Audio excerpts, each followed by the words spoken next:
Imaginez que vous fassiez la fête avec les personnes en qui vous avez le plus confiance au monde, pour vous réveiller avec le sentiment terrifiant que votre esprit ne vous appartient plus.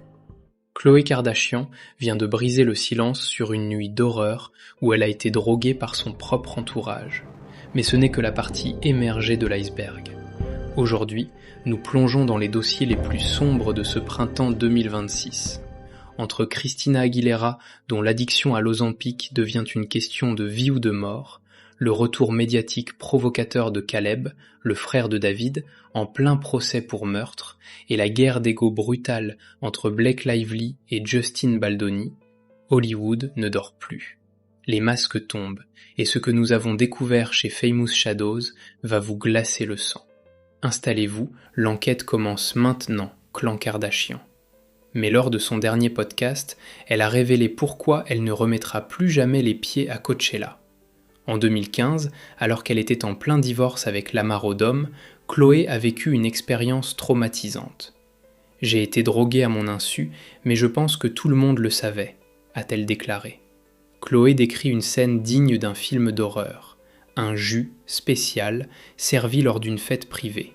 Après quelques gorgées, son monde a basculé. Elle s'est enfermée dans une salle de bain pendant des heures, terrifiée, incapable de sortir alors que ses amis hurlaient derrière la porte. Voici ce qui dérange. Khloé tente de minimiser en disant qu'elle était « la plus bête » de ne pas avoir compris que tout le monde était sous substance. Mais chez Famous Shadows, on pose la question « Qui sert une boisson droguée à une femme vulnérable sans la prévenir ?» À l'époque, son cercle était étroitement lié aux addictions de Lamar. Était-ce une tentative de la contrôler ou un simple divertissement cruel ? Cette histoire prouve qu'à Hollywood, votre pire ennemi boit souvent dans le même verre que vous. Si Khloé lutte contre les fantômes du passé, Christina Aguilera lutte contre une addiction bien plus moderne et visible, l'Ozempic. À 45 ans, la chanteuse iconique est apparue plus amaigrie que jamais, suscitant une vague d'inquiétude sans précédent. Les rapports d'insiders sont alarmants. Christina serait devenue dépendante de ses injections hebdomadaires au point de ne plus s'alimenter que par des portions mesurées au milligramme près. Un blind item récent suggère même qu'elle aurait augmenté les doses malgré les avertissements de ses médecins. Le risque ? Une défaillance cardiaque ou une perte de masse osseuse irréparable. Le plus triste, c'est que Christina a toujours souffert du regard du public sur son poids. En 2008, après la naissance de son fils, elle avait été impitoyablement critiquée pour ses kilos de grossesse. Aujourd'hui, elle semble avoir choisi une solution chimique radicale. Mais à quel prix ?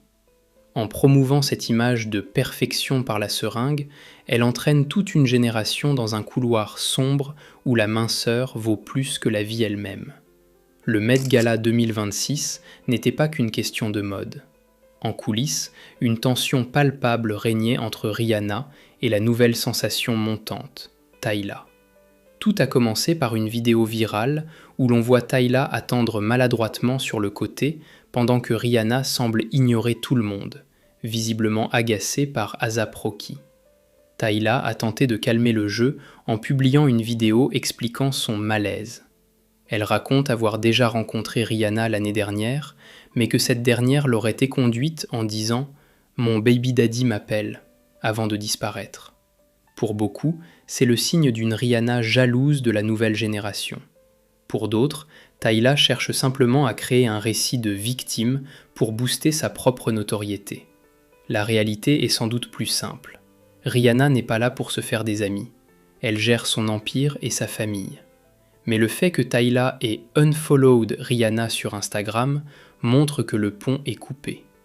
Dans l'industrie, se mettre Rihanna à dos est souvent synonyme de fin de carrière prématurée.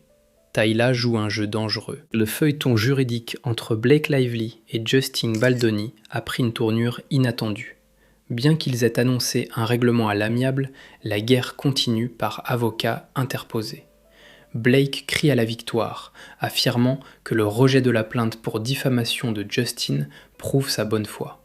Ses avocats ont même touché un chèque estimé à 60 millions de dollars.